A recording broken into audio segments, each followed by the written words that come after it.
լավ կլիներ իրենք իրենց հարց տային, իսկ ով է անցել դժոխքի միջով։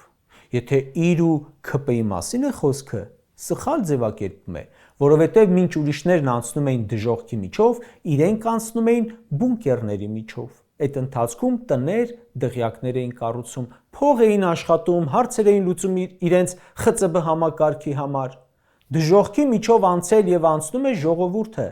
Այն ժողովուրդն է անցնում, որ իր 5000 զավակին տվեց ձեզ, կոչ արեցիք, քաջալերեցիք, տարաք ու հետ բերեցիք սև մեշոքների մեջ, սպայկայի բեռնատարներով։ Դժոխքի միջով անցնում է, չի անցել, մինչև հիմա անցնում է այն տատիկը, որի որդուն տարաք զոհեցիք, թորանը դարձրիք անհետ կորած, մյուս որդուն էլ պահում եք տնային կալանքի տակ։ Դժոխքի միջով անցնում են արցախցին,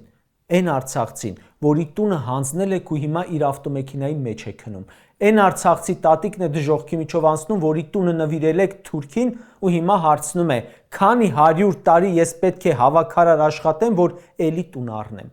Նրանք այո դժոխքի միջով են անցնում։ Դժոխքի միջով են անցնում այն հայերը ու իրենց հարազատները, որոնք Նիկոլի ու նույն քո ՔՊ քաղաքականության արդյունքում հայտնվել են Բաքվի բանտերում։ ՔՊ-ն այո հայհոյանքների միջով անցնում է, անեծքների միջով անցնում է, նվաստացումների միջով անցնում է,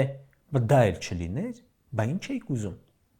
Դու պատերազմից մի 2 ամիս անց արդեն Ալիևի հետ հաց էիր կիսում, բաժակ էիր բարձրացնում։ Պատերազմից մի կարճ ժամանակ անց դուք արդեն թիմով քեֆ էիք անում, հարսանիքներ էիք կազմակերպում ու մասնակցում։ Չէ, դուք չեք անցել դժոխքի միջով։ ՔՊ-ական падգամավորները, որ թուրքերից ավելի թրքասեր են, որ մեր խորհրդարանում բոյկոտում էին Արցախի վերաբերյալ բանաձևերը, հիմա տներ ու դղյակներ են առնում,